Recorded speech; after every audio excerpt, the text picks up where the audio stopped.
You definitely know what Slavic studies are. Well, I'll tell you, surprisingly, it's an imperialistic concept. Slavic studies is an umbrella term for pro-Russian and Russian-centered studies in the US. It's really hard to study anything but the Soviet Union, and Slavic studies appeared during the Cold War. Well, is there any solution to fix that?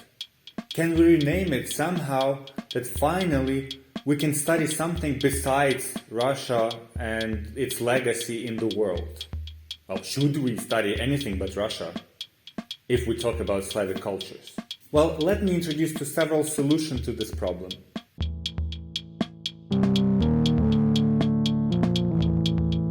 This inertia of seeing Slavic cultures through the lens of Russian studies is really geopolitical, and it's the source of whataboutism.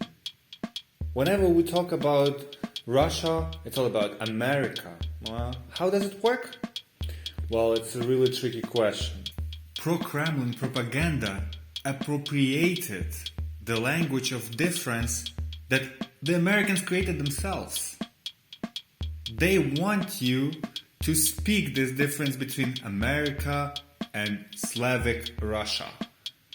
Well, Russia is not Slavic, first of all, but let's see why. As a scholar, I have experience of teaching Slavic cultures. And because of its diversity, I realized that there is nothing that unites these Slavic cultures and languages. There are no unifying identification markers.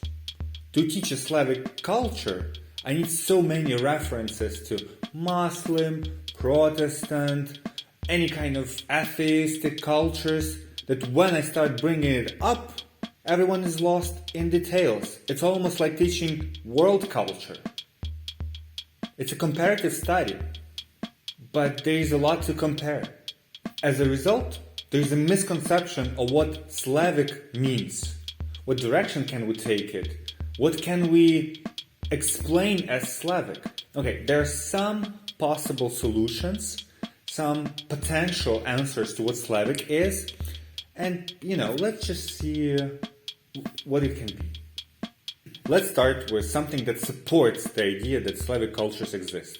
The language. Macedonian, Bosnian, Bulgarian, Ukrainian, they have similar words. But if you really go into grammar, you'll be confused. It's really different.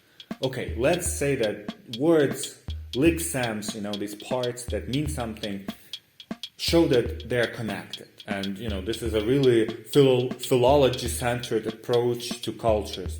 Okay, but what about where these languages are? If we look on the map, we'll see that these languages are spoken in different borders. Some languages are spoken in the same countries. So it becomes really questionable where to position these languages. Ukraine is a good example. We speak two Slavic languages, Russian and Ukrainian.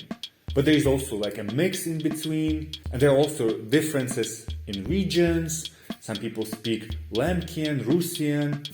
So there are lots of questions of where the dialect ends and the language starts. Maybe you're language-centered, but if you care about cultures, you need to look at people, their society. People exist on territory. This is their reality. That's why we talk about geopolitics, not language politics or anything like this. The concept of a territory cannot be limited to language, to culture. It's really diverse. If you go to Skopje, you'll see 3 cultures living across one river. It's Albanian, Turkish, and Macedonian, and also maybe 4th, it's Romanian, Roman.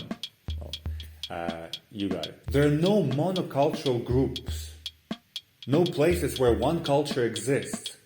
And if you think, actually, there are different types of cultures. There's underground culture, there's official culture, there is mixed global culture, there are some right-wingers, left-wingers. How do you consider it to be one culture on one territory, and then all bound by a language that has one common ancestor. So, we can look into all this huge territory and say, this is Slavic. And I'm saying all this because I want to tell you about one paradox. Russia is considered to be a Slavic country, but it only benefits white Russians. There are many other cultures, like 150 cultures live in Russia. Muslim population is the biggest. How can we reduce it all to Slavic cultures? It's almost like being absolutely blind to the diversity. But this diversity is not actual for Russia. It's actual for all Slavic cultures, all Slavic territories kind of thing. Because other people live there too. Why should we forget about them? Why should we exclude them from seeing them living in those geopolitical environments? It's not fair. I want to connect with them more than with white Russians. Well, I didn't want to mislead you in some ambiguity, so I have a recommendation. Let's work on regional studies, where we don't think about language ancestor, or we don't talk about some relationships between Slavic people living on a certain territory mixed with other cultures. I have my own suggestion. I propose to work on regional studies, so we don't focus only on white people excluding other ethnicities living in Europe and Eurasia. I'm more interested in everybody else living on these territories. That's why I say regional, territorial studies. It can be the sea, like the Black Sea studies. It can be just by latitude. It can be in between borders. We don't have to catch up on all the existing categories and say, this is natural, this is how it is. Well, because it's not. Human is at the core of any humanities studies. We need to look into social groups. We need to be anthropologists, looking for all the diversity that is possible to see. Because usually we come being blind. We come with a language that we speak, and that's why we overlook the difference. And my friends who were born in the Soviet Union or now Russia, they always forget about this. It's really hard to tell them, you were born in a country with many, many ethnicities, and suddenly you forgot that they are your neighbors. You think about Ukrainians and Belarus as part of one tribe with Russians, but then what about 88% of the territory where people live from other ethnicities? They don't speak your language, like in Tatarstan or Yakutia. They don't look like you. What about them? So an anthropologist in me would look into people. I want to see humans instead of these Slavic studies. I'm not a Slav. Maybe I'm Ukrainian. But there is nothing that connects me more to a Macedonian or to Bulgarian than to a Turk or to a Tatar. All of them are equal to me. And they all live nearby me. That's why I'm arguing for the change of Slavic studies. Thank you for your attention. So, is this Slavic?